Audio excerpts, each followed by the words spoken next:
Hey, good morning, everybody. It's Hammer. Today is Tuesday, December 9th, 2025. I, of course, am Hammer, the founder of Originator Success, Grab and Go Social, and Rate Sensei. 3 awesome products to help you to build your business, to build your reputation, and get loans online, to build your social presence and get loans on social, and all cool rate stuff.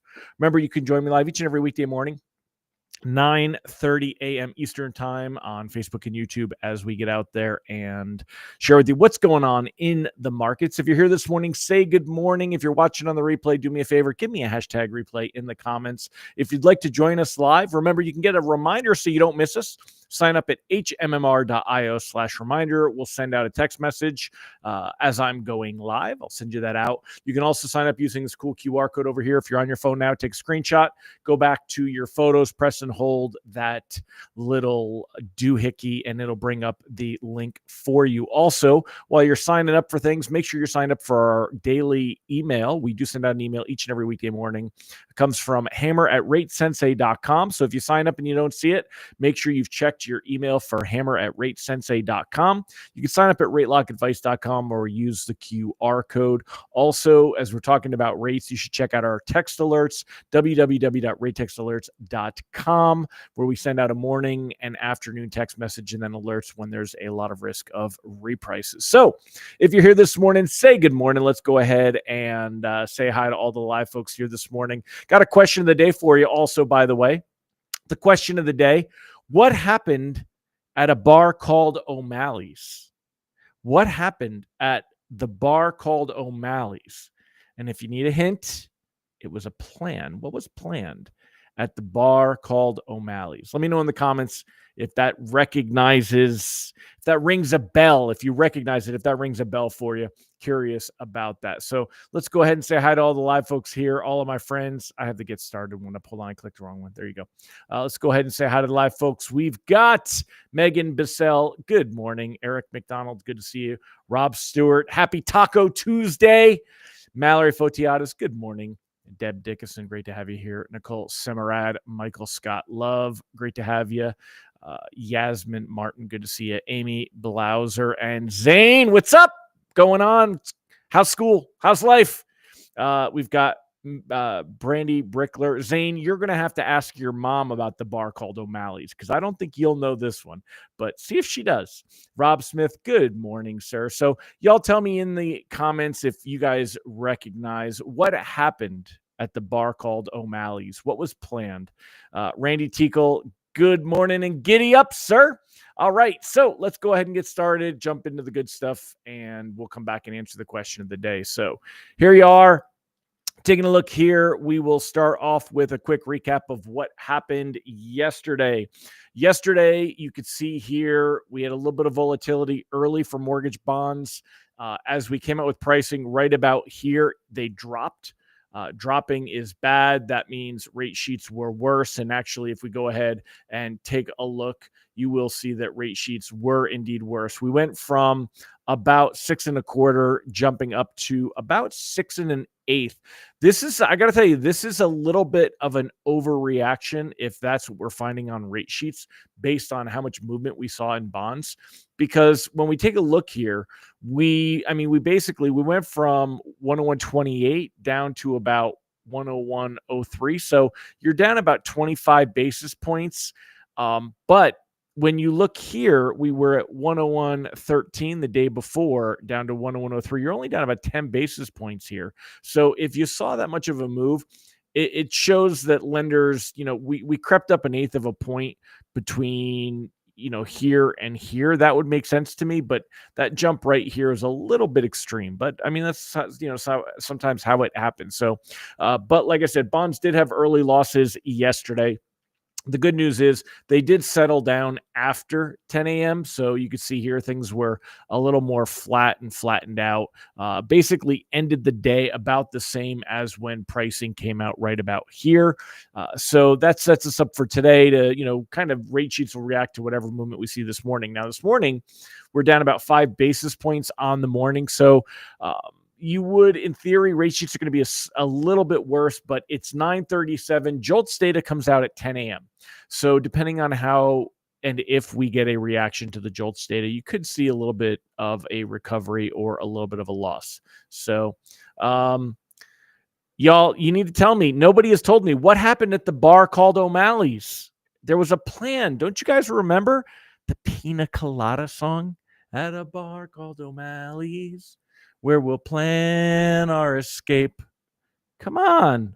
Could you tell what I was listening to right before I got on here? I was listening to The Blend, a little Rupert Holmes. Rupert Holmes is who sang that one. So anyway, taking a look at the 10-year treasury yield, we are, a little bit better. Yesterday, we were at 4.16. Now, looking at the technicals, see this green line right here? That is the 100-day moving average. That is at 4.16. And yesterday, the 10-year ended the day at 4.16. It was testing that average.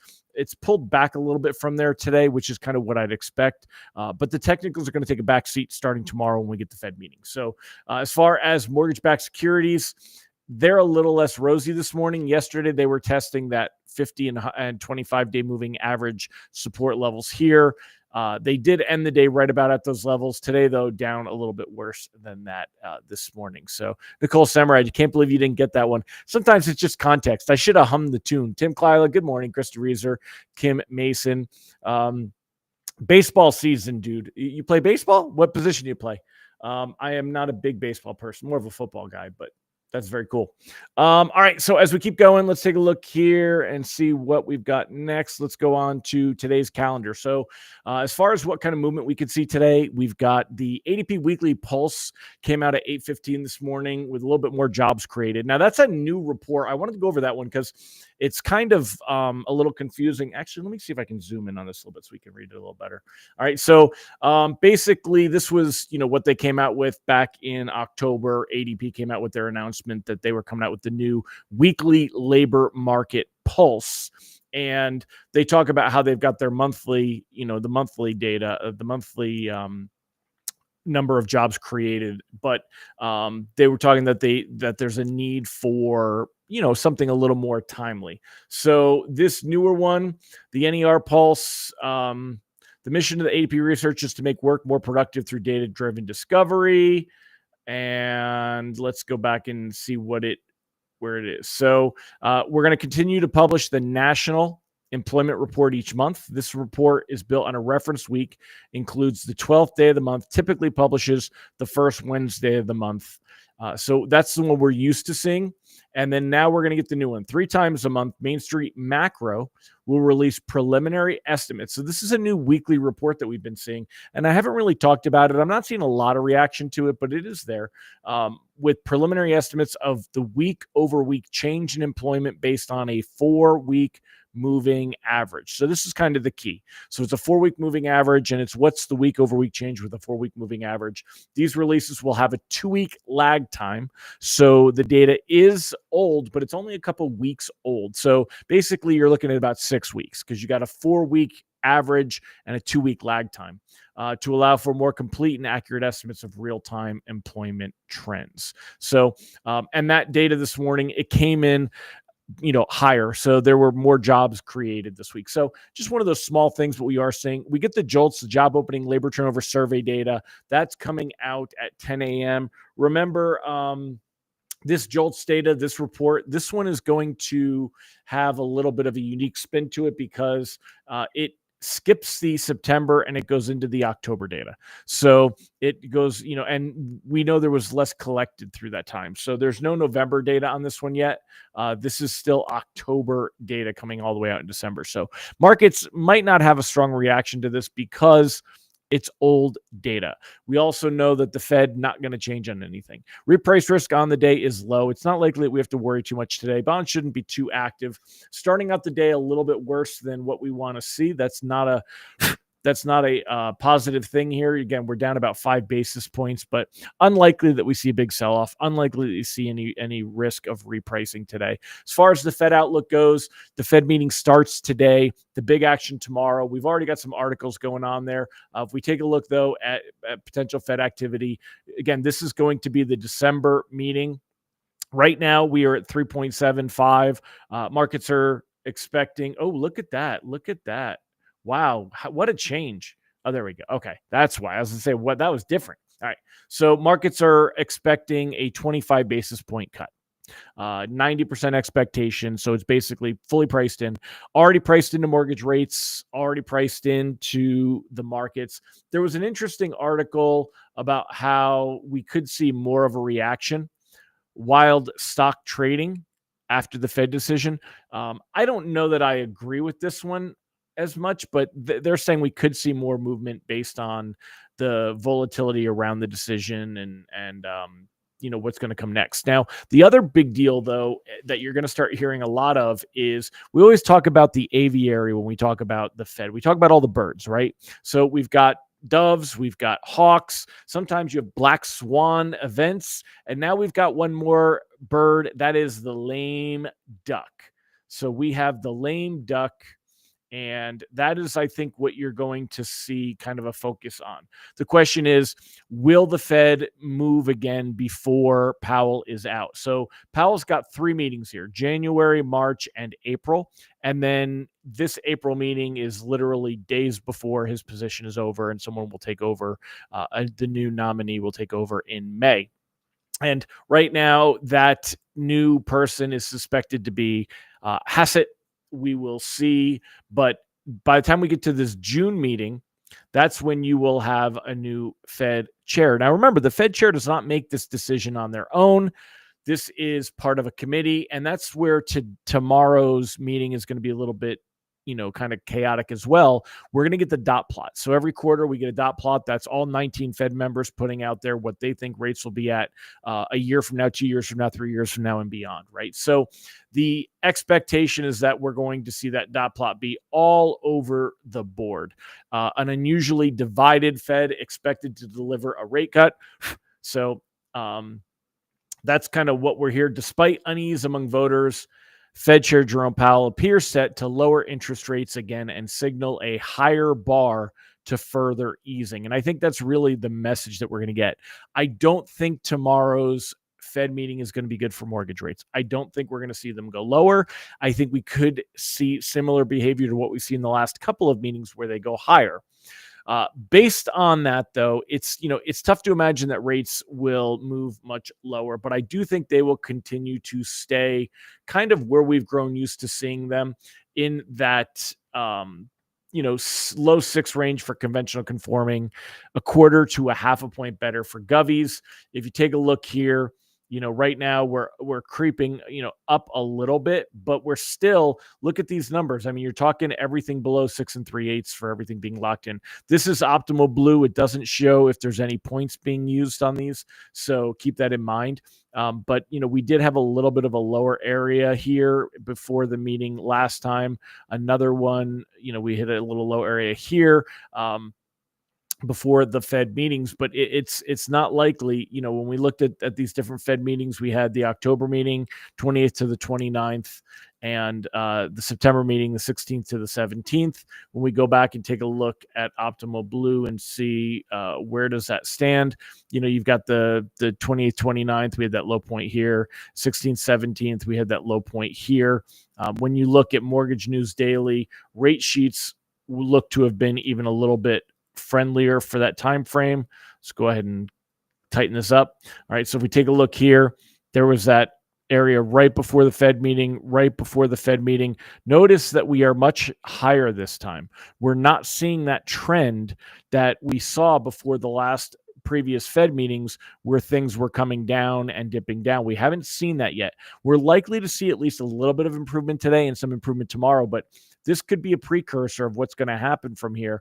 And we could see things where rates continue to creep higher. And I think it's a very real possibility. So loans closing later on, we've got a lot of data next week. You're going to have the CPI inflation data. We're going to have the, BLS jobs data.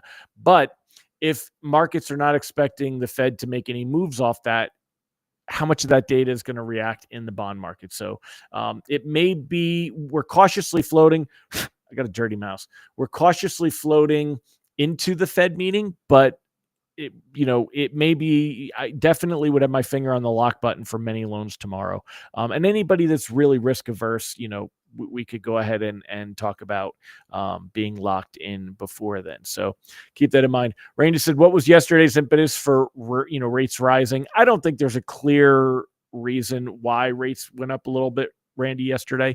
We're just so used to stability. The reality is that, you're talking the last few weeks here, we peaked December 2nd, bonds were at 101.20.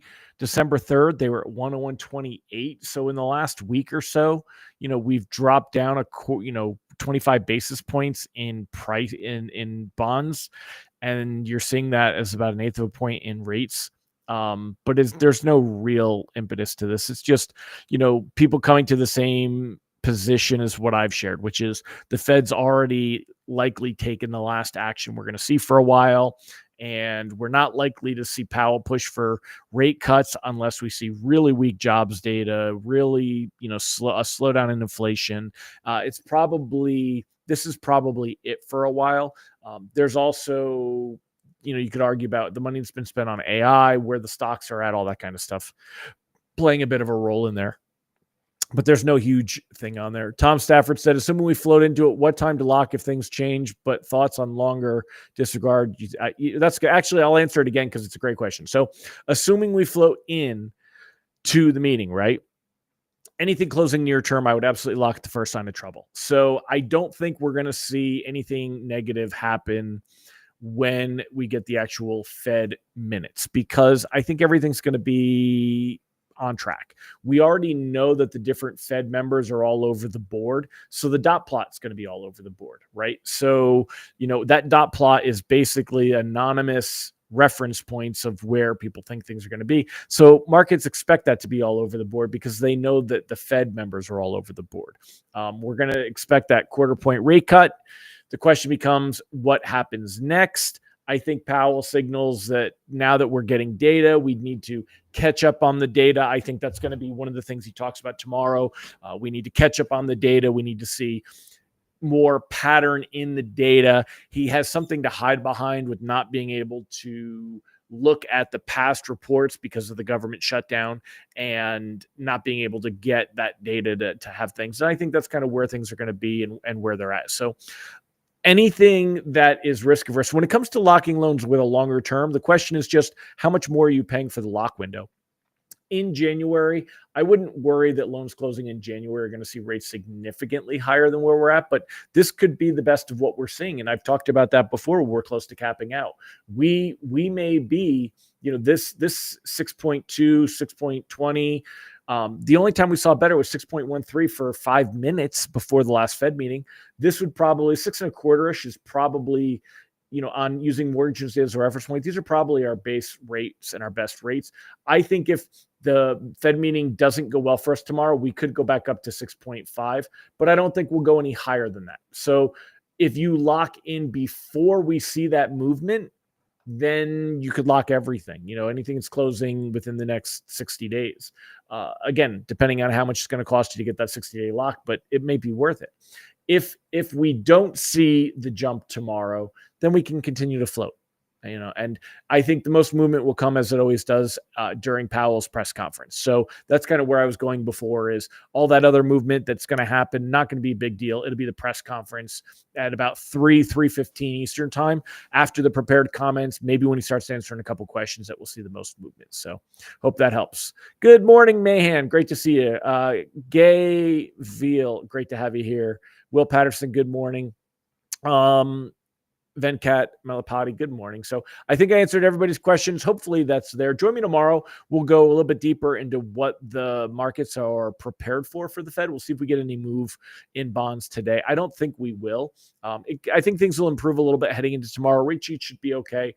I don't think there's an urgency to locking today. I'll throw that back up on there one more time down at the bottom. I don't think there's a huge urgency. I would float into tomorrow's action with a finger on the lock button. I don't think you got to really worry. I don't think we're going to wake up tomorrow morning. As far as where rate sheets will come today, one more time, it depends if we get any reaction to the JOLTS data. Right now, mortgage-backed securities have been down about 5 basis points the entire time for the morning. So you'll get about the same pricing as yesterday, maybe a little bit worse, a few bips, but not much. And we'll see where that goes. But if the JOLTS data, if we get a positive reaction to that, if it comes in weaker, then, that's fine. But again, it's old data and markets are already pricing in the fact that the Fed's going to take action tomorrow. So we'll see it. Live-ish, EJ McDonald. Great to have you there. So goodbye, everybody. Take care, Zane. Get to school. Have a good day at school. And everybody, have a great one. I'll catch y'all later and I'll see you tomorrow. Thank you very much. Bye-bye.